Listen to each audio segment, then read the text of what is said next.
Hey, welcome to our explainer. Today we are diving into a really powerful technique that will totally supercharge your math speed. If you've ever felt like you're just stuck working against the clock, well, this one's for you. Does this sound familiar? I bet it does. It's probably one of the most common frustrations out there. You put in the hours, right? You solve hundreds and hundreds of problems. But when that timer starts, you're just not hitting the speed you really need. So what's going on? What's the missing piece? The standard advice we always hear is just practice more. But if you're doing that and you're still not getting any faster, it's a huge sign that hard work by itself just isn't the whole answer. There's got to be something else to the puzzle. So what is that missing piece? Well, according to expert tutor Kaushik Sir, speed isn't just one skill. It's actually three. Yeah, practice is one for sure, but there are two others that we often overlook. How fast you can calculate and, here's the big one, your approach to the problem itself. Okay, so let's break that down because real, sustainable speed, the kind that you can count on, it's built on a foundation of three different skills, and they all have to work together.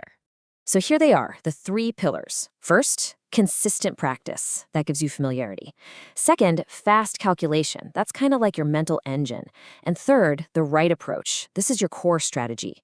Now, the first two are absolutely critical, but today we're going to zero in on that third pillar because that's the one that offers the biggest, most dramatic boost in performance. It's all about the approach. And think about that for a second. A better approach can literally eliminate entire steps from a problem. See, it's not about doing the same work just faster. It's about figuring out how to do less work to get to the very same answer. It's about seeing the simple, proportional relationship between numbers instead of just, blindly crunching. Okay, let's dive into this secret weapon we've been talking about, the ratio method. It is incredibly powerful, especially for problems that involve a bunch of percentage changes one after another. And trust me, it's a lot simpler than you might think. So what is the ratio method? Well, at its heart, it's this beautifully simple way to just track changes. Instead of getting all tangled up in variables and equations and x's and y's, you just focus on one thing, the relationship between the old value and the new value at every single step. It works because all these percentage problems are really just about these proportional shifts. And this method, it cuts right to the chase. Let's see it in action with a classic problem, right? A rectangle's length goes up by 20% and its breadth goes up by 15%. Now, look on the left. The old-school algebraic way gets messy fast. You're making up variables, you're multiplying them, then you're doing this crazy calculation at the end. But look to the right. The ratio method is just so much cleaner. And this is where the magic happens. A 20% increase? Well, that's just a ratio of 5 changing to 6. A 15% increase? That's a ratio of 20 changing to 23. And since area is just length times breadth, all we have to do is multiply down the columns. The old area is 5 times 20, which is 100. The new area is 6 times 23, which is 138.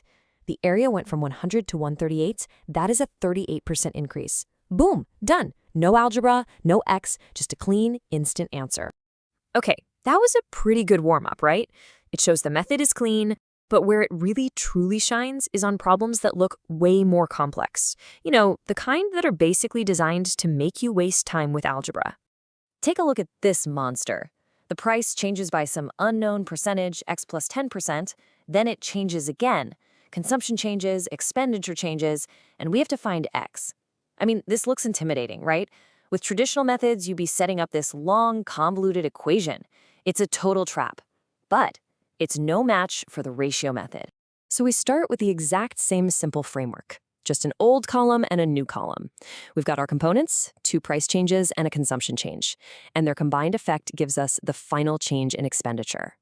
Now, we don't know that first price change. So let's just represent its old to new relationship as a ratio of A to B. That's it. Our entire goal now is just to find that ratio. Okay, now let's fill in what we actually know. The second price change was a 20% decrease. That's a ratio of 5 to 4. Consumption went from 30 kilos down to 27.5. If you simplify that, it's a simple ratio of 12 to 11.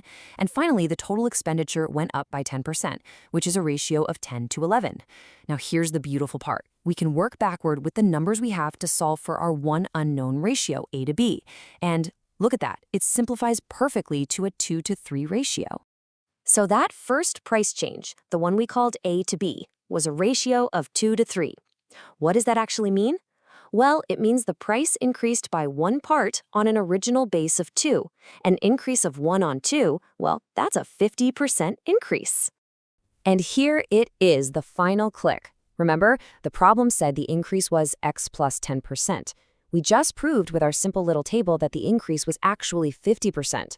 So if x plus 10 equals 50, then x has to be 40. An absolutely elegant, clean solution to what looked like a really tricky problem.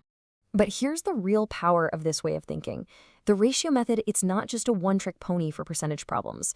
You can apply this core idea, this mental model, to a whole bunch of different topics in quant. For example, just think about compound interest for a second. What is it, really?